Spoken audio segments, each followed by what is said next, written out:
وہ ہے صبر و استقامت. مصیبت پر، آزمائش پر صبر و استقامت. یعنی بندہ، صبر کا مطلب ہے اپنے آپ کو کنٹرول کر رہے ہیں. استقامت کا مطلب ہے اپنے نظریے پر ٹکا رہے ہیں. اللہ کے بارے میں، اللہ کے رسول کے بارے میں، آخرت کے بارے میں اس کے نظریے میں کوئی فرق نہ آئے. جب تک تو مصیبت نہیں آئی اس وقت تک تو ٹھیک تھا. جب آزمائش آ گئی تو پھر اس نے سوچنا شروع کر دیا کہ وہ فلانی قبر پہ چلا جاؤں، وہ فلانا بیٹھا ہے اس کے گھٹنے کو ہاتھ لگاؤں، وہ فلانے صاحب ہیں تو وہاں جا کے تیرا بیماری ٹھیک نہیں ہو رہی، وہاں سے وہ مٹی لے کر وہ اپنے جسم پر لگا لو، فلاں کنویں سے جا کے گندگی لے کر لگا لو، پھر خارج ختم ہو جائے. لیکن وہ استقامت کا مطلب یہ ہے کہ اپنے نظریے پر ڈٹا رہے. پریشانی آئے گی، پریشانی میں اگر وہ اپنے اللہ کے ساتھ جڑ جائے پریشانی بھی ٹھیک ہوگی، اجر بھی ملے گا. لیکن اگر پریشانی کی وجہ سے اللہ سے دور ہو گیا پھر تباہی اور بربادی. شیطان اسے، نفس اسے ہر قیمت پر دور کرنے کی کوشش کرے گا، گرانے کی کوشش کرے گا. اس کو گرنے کی وجہ اپنے آپ کو تھامنا ہے، مضبوطی سے کھڑا کرنا ہے. یہ پہلا سبق ہے جو ہمیں دیا گیا ہے، صبر و استقامت. حضرات، اس صبر و استقامت میں آزمائشیں بھی آتی ہیں، پریشانیاں بھی آتی ہیں. اور ایک بڑی پریشانی جو ہم نے سب کے سامنے اس کو لاحق ہوتی ہے، موت کا وقت آتا ہے. قریب ترین رشتہ دار، والدینوں میں سے کوئی فوت ہو جاتا ہے، بچوں میں سے کوئی فوت ہو جاتا ہے، بہن بھائی میں سے کوئی اس دنیا سے رخصت ہوتا ہے. اس میں بندے کو اپنے آپ کو کنٹرول رکھنا یہ سب سے بڑی بات ہے. یہ وہ وقت ہے کہ جب بڑے بڑے لوگ دوڑ جاتے ہیں، نفس کے چکر میں آ جاتے ہیں، ریاکاری کے چکر میں آ جاتے ہیں، اور اس پریشانی میں آ کر وہ اپنے جو اجر سمیٹنا تھا اس اجر کو بھی ضائع کر دیتے ہیں اور اوپر اللہ کی ناراضگی بھی بول دیتے ہیں. یہاں اس کیفیت کو قرآن مجید نے ہمارے سامنے رکھا ہے. لوگوں جو موت کی آزمائش ہم تمہیں دیتے ہیں اس میں تمہیں یہ معلوم ہونا چاہیے جانے والا تو جا رہا ہے، اب تو باری تمہاری ہے. تم اپنی باری کا فکر کرو، اس کا فکر نہ کرو. وہ تو جا چکا، وہ تو اپنا پورا کر کے نکل چکا. اب تم لائن میں لگے ہوئے ہو، اب تو تمہاری باری کب آتی ہے. وہ اگلا لمحہ ہے یا اگلی گھڑی ہے یا کون، وہ وقت کون سا ہے، اس کے لیے اپنے آپ کو تیار کرو. حضرات، موت کی پوزیشن میں بعض اوقات ایسا ہوتا ہے زبان کنٹرول میں نہیں رہتی، ہاتھ کنٹرول میں نہیں رہتے، بعض اوقات عمل کنٹرول میں نہیں رہتے. نبی محترم صلی اللہ علیہ وسلم نے اس حوالے سے میں دیکھ رہا تھا، جناب امام احمد بن حنبل رحمۃ اللہ علیہ نے تجزیہ فرمایا کہ قرآن مجید میں تقریباً 90 مقامات ایسے ہیں جس میں اللہ تعالیٰ نے صبر کے حوالے سے ذکر فرمایا. 90 مقامات، اور یہ صبر و استقامت کی تلقین ہوئی ہے. اور محمد کریم صلی اللہ علیہ وسلم نے فرمایا الصبر ضیاء، مسلم شریف کی حدیث ہے. صبر ایک روشنی ہے، نور ہے. اور جب بندہ صبر کر لیتا ہے، استقامت سے کام لیتا ہے، برداشت کر لیتا ہے، کنٹرول کر لیتا ہے اپنے آپ کو، اللہ تعالیٰ اس کے لیے راستے کھول دیتے ہیں، راستے کھول دیتے ہیں.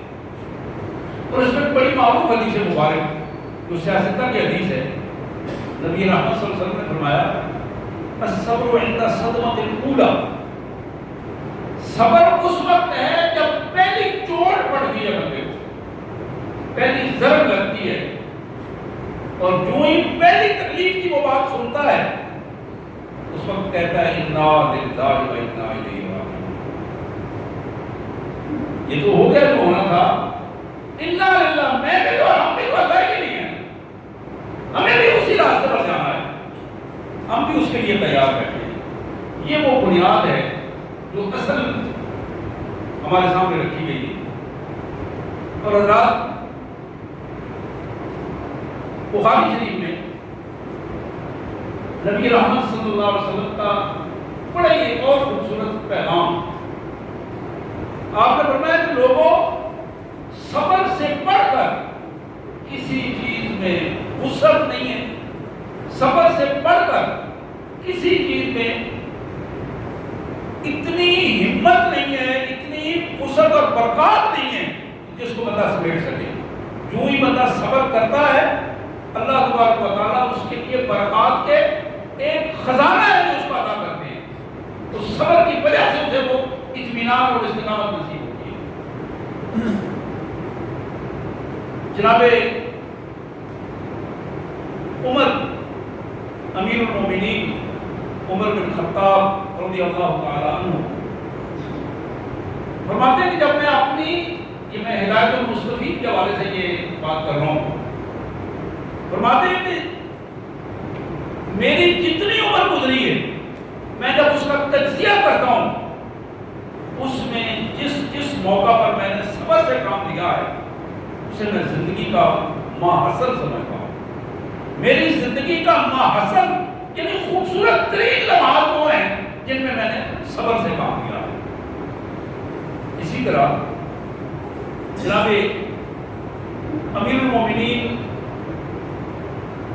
علی رضی اللہ تعالیٰ عنہ حیدر کرار کرم اللہ وجہ فرماتے ہیں کہ صبر کو انسانی زندگی میں بالکل وہ حیثیت حاصل ہے کہ جس طرح انسان کے جسم میں سر کی کیفیت ہے۔ سر ہے انسان پورے کا پورا اس کا وجود بدل نظر آ رہا ہے، لیکن اگر سر نہیں ہے تو پورا انسان نہیں ہے، باقی حصہ اگر کام نہیں ہے، ہاتھ نہیں ہے، اس کی حیثیت اور ہے، لیکن صبر کی حیثیت پورے کے پورے انسان کی حیثیت ہے۔ اور پھر فرماتے ہیں دیکھو یہ آخری بات حضور صلی اللہ علیہ وسلم کی ذرا اونچی آواز سے یہ الفاظ کہے، لوگوں سنو، جس بندے میں صبر نہیں ہے اللہ کے حضور اس کا ایمان بھی قبول نہیں ہے۔ یہ بہت بڑی بات ہے جو حضرت علی رضی اللہ عنہ نے فرمائی کہ جس بندے میں صبر و استقامت نہیں ہے اللہ کے حضور اس کا ایمان بھی قبول نہیں ہے۔ تین بنیادی چیزیں اس حوالے سے میں رکھنا چاہوں گا۔ سب سے پہلی چیز جو صبر کے مفہوم کو واضح کرتی ہے، مستقل مزاجی سے اللہ تعالیٰ کے احکامات پر عمل کرنا۔ مستقل مزاجی سے یعنی دنیا کا کوئی طوفان، کوئی لالچ، کوئی تعصب، تین چیزیں ہوتی ہیں نا، کوئی مفاد اس کو اللہ کے حکم سے عمل کرنے پر نہ روکے۔ مفاد دنیا کا جہاں تک فائدہ حاصل ہوتا ہے، اچھا یار بیٹھا ہوں عصر کی نماز پہ ادا ہو گئی ہے، اللہ کا حکم تھا نہیں نماز جا کے پڑھو، اب میں دکان پہ بیٹھا ہوں، میں اپنے کسی کاروبار میں لگا ہوں، میں دوستوں کے ساتھ بیٹھ کر گپ شپ لگا رہا ہوں، ہوٹل میں بیٹھا ہوں، کھانا وانا کھا رہا ہوں، وہاں بیٹھ کے گپ شپ ہو رہی ہے، اب وہ گپ شپ لمبی ہو گئی ہے، میں کہتا ہوں اب چار دوستوں سے صبح جا کے نماز پڑھ لوں گا۔ بات معمولی سی ہے جو میں کر رہا ہوں بظاہر یہ، لیکن یہ ہماری زندگی میں عام ہوتا ہے۔ مہمان بیٹھے ہیں، اچھا نماز پڑھ لیتے ہیں۔ ہونا تو یہ چاہیے تھا کہ میں اپنے مہمانوں کو یہ بات بتاتا، آؤ بھائی نماز پڑھ لیں پھر آپ بیٹھتے ہیں، طریقہ کار تو یہ تھا، لیکن اس طریقہ کار سے ہٹ کر میرے نفس نے نفس امارہ نے جو مجھے سمجھایا، بولا یار لوگ کیا کہیں گے کہ تم ہمارے ساتھ بیٹھے بیٹھے اٹھ کے کھڑے ہو گئے۔ یہاں اس کیفیت کو جو اللہ کے رسول صلی اللہ علیہ وسلم نے، حضرت علی رضی اللہ عنہ نے، حضرت عمر رضی اللہ عنہ جو ہمارے سامنے رکھی کہ لوگوں یہ وہ بنیادی چیز ہے کہ جہاں مستقل مزاجی سے اللہ کے حکم پر عمل کرنا، مفاد کا شکار نہ ہونا، کسی تعصب کا شکار نہ ہونا اور کسی تحفظ کا شکار نہ ہونا، ان تینوں چیزوں سے بالاخر ہو کر بندہ مومن مستقل مزاجی سے اللہ کے حکم کی پابندی کر رہا ہے۔ اور یہ صبر و استقامت کی بات ہوتی ہے۔ اس سے پہلے میں نے عرض کیا تھا کہ موت کی بات بھی ہو رہی، خوشی کی بات بھی ہو رہی، خوشی اور غمی میں میں اپنے بیٹے یا بیٹی کی خوشی کے لیے اللہ کی نافرمانی پر تیار ہو جاتا ہوں. ذرا غور کیجیے اس بات پر. گھر میں بچہ پیدا ہوا, یہ 10 سال بعد بچہ پیدا ہوا ہے, اس کی خوشی تو اس طرح کریں کہ لوگوں کو پتا چلے. اور وہ لوگوں کو پتا کیا چلنا چاہیے؟ لوگوں کو یہ پتا چلنا چاہیے اللہ کے زیادہ فرما بردار ہیں. نہیں, میں لوگوں کو دکھانے کے لیے کنجریاں جانے کا پروگرام بنا لیتا ہوں, بانڈ بلا لیتے ہیں. لوگوں کو دکھانے کے لیے لوگ یہ محسوس کریں. میں کسی غریب کو دینے کے لیے تیار نہیں ہوں, لیکن کنجروں کو لاکھوں روپے تقسیم کرنے کے لیے تیار ہو گیا. لاکھوں روپے ایک دوسرے کو دکھانے کے لیے انتظار ہوتا ہے. حضرات, یہاں رک جانا اس لیے میں اللہ کی نافرمانی نہیں کروں گا. برادری پوری کہتی رہے, بیٹے بچے سب کہتے رہے, بیوی ناراض ہو جائے, لیکن میں ان کو سمجھانے کے لیے تو تیار ہوں, بٹھا کر سمجھانے کے لیے تیار ہوں. جہاں تم کہتے ہو میں وہاں خرچ کرتا ہوں, لیکن اللہ کی مرضی کے خلاف خرچ نہیں کرتا. پلان تم کرو, ہم مل کے خرچ کرتے ہیں, لیکن خرچ وہاں کریں گے جہاں اللہ اور اللہ کے رسول نے فرمایا. اب یہ وہ پہلو ہے جو ممکن ہے, یہ ناممکن نہیں ہے, لیکن ہماری زندگیوں میں یہ ایسی رکاوٹیں آ گئی ہیں جو رکاوٹیں ہم زیادہ سے زیادہ شیطان کی بات ماننے کے لیے تیار ہوتے ہیں, رحمان کی بات کی طرف توجہ نہیں دیتے. حالانکہ وہ آسان ترین بات ہے, آسان بات ہے. حضرات, یہی وہ بنیادی پوزیشن ہے. میں بتا رہا تھا صبر کا پہلا مفہوم جو ہے مستقل مزاجی سے اللہ کے احکامات کے مطابق عمل کرتے چلے جانا, اس کے راہ میں کوئی شے رکاوٹ نہ بن سکے. دوسری بات یہ اللہ کریم نے جن چیزوں سے منع کر دیا ہے ان سے بچا جائے اور ان کو اگلی زندگی میں چھوڑ دیا جائے. یا دو چیزیں ہیں, ان سے بچنے کی کوشش کرنا اور زندگی سے نکال دینا. ایسی چیزیں جن سے اللہ نے منع کر دیا ہے, روک لیا ہے. یہاں بھی ہمارے رویے کیا ہیں, ہم اس پر اگر غور کریں سنجیدگی کے ساتھ تو ہمیں بخوبی یہ چیز نظر آنا شروع ہو جائے گی کہ ہمارے رویے بالکل منفی رویے بن جاتے ہیں. حضرات, صحابہ کرام کی زندگیوں کو آپ دیکھیں گے, آپ کو ایک ایک چیز, لیکن اب مسئلہ یہ ہے ہم جو اپنے بچوں کو کارٹون دکھاتے ہیں, اب آپ یہ مسئلہ بن گیا ہر گھر میں, یہ بھی ایک بیماری ہے جو لگتی ہے. اپنے بچوں کو موبائل دیا, ان کو بتایا کہ کارٹون دیکھو. ماں نے کوئی کام کرنا ہے تو اس نے موبائل کھولا اور بچے کو دے دیا کہ کارٹون. اچھا, بچے کوئی دیکھ کارٹون نہیں دیکھ رہا ہے. باپ نے بیٹھنا ہے, اس نے بچہ کو اس کارٹون کے لیے اس نے دے دیا, یہ دیکھو تم بھی کارٹون دیکھو. نتیجہ یہ نکلا کہ اس کارٹون کے پس منظر میں جو چیز کہانی سنائی جا رہی ہے اس کہانی کے اثرات میرے بچوں پر پڑیں گے. میں نے تو انہیں مصروف کیا تھا, حالانکہ مصروف تو کسی اور کام میں بھی کیا جا سکتا ہے, کسی اچھے کام میں بھی کیا جا سکتا ہے, لیکن ہماری مصروفیات کا جو رنگ بن گیا ہے وہ رنگ برائی میں. مصروفیات ہمیں ٹائم کو گزارنا برائی میں نظر آتا ہے, اچھائی میں نظر نہیں آتا.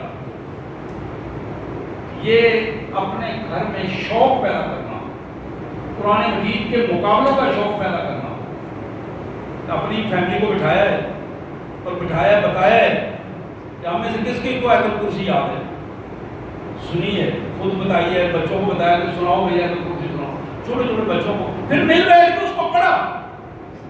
عشاء کی نماز کے بعد بیٹھے ہیں, عشاء کی نماز کے بعد گھر گئے ہیں. اب ہوتا کیا ہے, ہر بیڈ پہ چارپائی پہ بیٹھا ہے, اس کے بعد اپنے اپنے موبائل ہیں لگے ہوئے ہیں.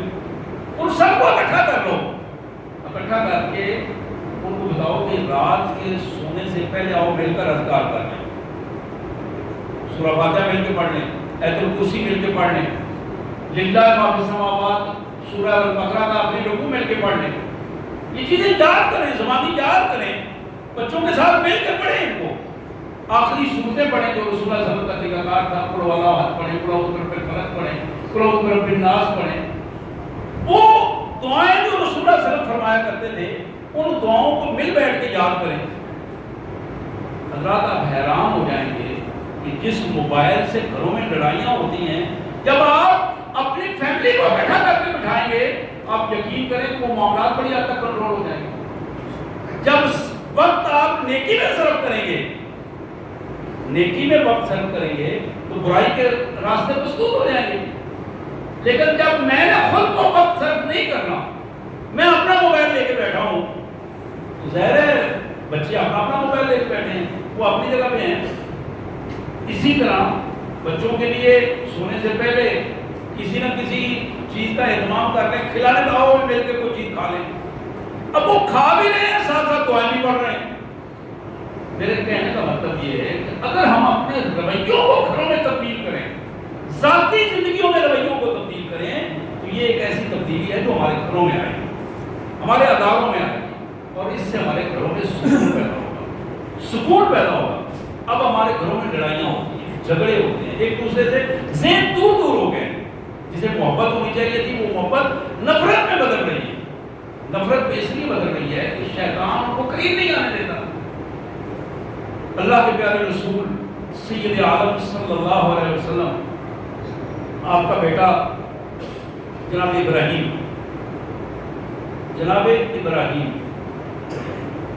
سلام اللہ علیہ، بڑا خوبصورت بیٹا، اور آپ اندازہ کر سکتے ہیں 4 بیٹیوں کے بعد اللہ نے وہ بیٹا دیا،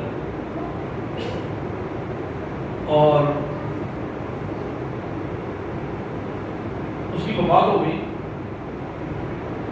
نبی رحمت صلی اللہ علیہ وسلم نے اپنی جھولی میں بٹھا لیا ہوا ہے، ہاتھوں میں اٹھایا ہوا ہے، اور وہ جملے کمال جملے ہیں جسے حدیث میں جس کو نوٹ کیا گیا ہے، اور اتنے زبردست جملے ہیں، بخاری کے یہ الفاظ ہیں۔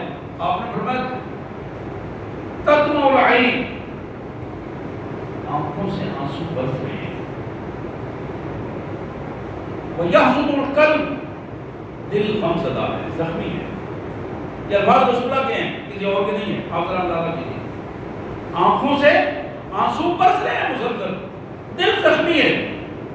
وَلَا نَقُولُ إِلَّا مَا يَرْضِ الرَّبِّ، زبان سے وہ بات کبھی نہیں نکلے گی جو میرے رب کو پسند نہیں ہے۔ الفاظ پہ غور کیجیے ذرا، دل زخمی ہے، آنکھوں سے آنسو بہہ رہے ہیں، یہاں تک تو اجازت ہے۔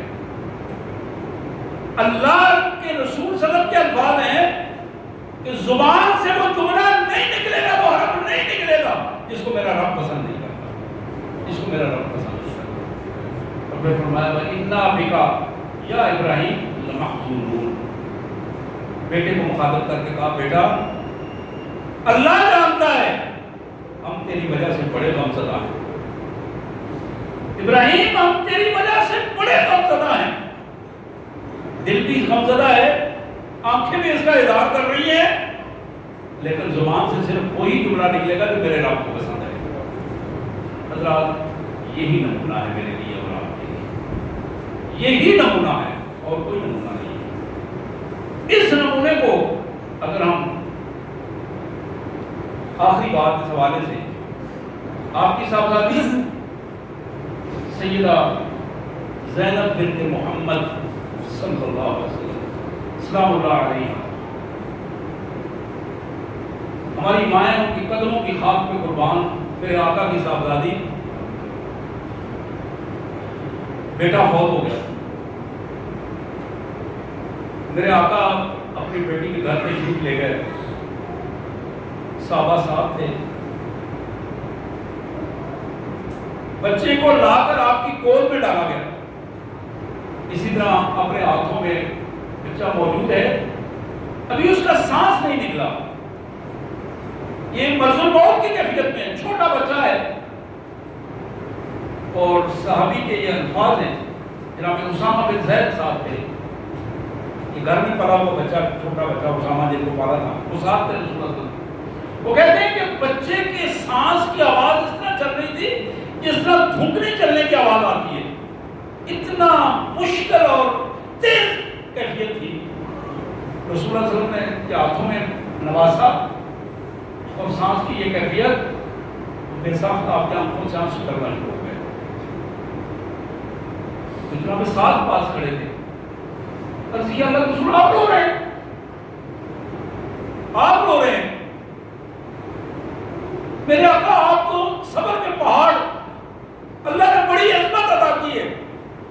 کہا ہاں ساتھ هذه رحمت جعل اللہ فی قلوب عبادہ, ساتھ یہ اللہ کی رحمت ہے جو آنکھوں کے سے آنسوں کی صورت میں ٹپک رہی ہے. یہ اللہ نے اپنے بندوں کے دلوں میں رکھی ہے, دلوں کو نرم کر دیا ہے. وہ بندوں کی تکلیف دیکھ کر بے ساختہ اس رحمت کا اظہار کرتے ہیں جو آنکھوں سے آنسوں کی صورت میں ہوتی ہے. وَإِنَّمَا يَرْحَمُ اللَّهُ مِنْ عِبَادِهِ الرُّحَمَاءَ, جو بندے بندوں کی تکلیف کو محسوس کرتے ہیں, ان میں ان کے آنسو آتے ہیں, تکلیف کو محسوس کرتے ہیں, اپنے اندر ان کا درد محسوس کرتے ہیں, میرے آقا نے فرمایا ایسے بندوں پر اللہ خاص رحمت فرماتا ہے, خاص رحمت فرماتا ہے. حضرات میں اپنی بات کو سمیٹتے ہوئے یہ عرض کروں گا, اپنی زندگیوں کو صبر و استقامت والی زندگیاں بنائیں. مشکلات آئیں گی, بچوں کے حوالے سے بھی, بیویوں کے حوالے سے بھی, بہن بھائیوں کے حوالے سے بھی, والدین کے حوالے سے بھی, مالی مشکلات بھی ہوگی, معاشرتی مشکلات بھی ہوگی. ان سب حالات میں اپنے اللہ سے رابطے میں رہنا, ایمان کو ضائع نہ ہونے دینا, ایمان کو مضبوط رکھنا اور اپنے اللہ سے استغفار کرنا, اس سے مدد طلب کرنا, یہ وہ بنیادی چیز ہے جو بندہ مومن کو, ورنہ شیطان کی پوری کوشش ہوتی ہے کہ جب بندہ مومن پریشان ہو اس کے ایمان کو ختم کر دیا جائے. اللہ تعالیٰ ہمیں سے پناہ عطا فرمائے. واخر دعوانا الحمد للہ رب العالمین.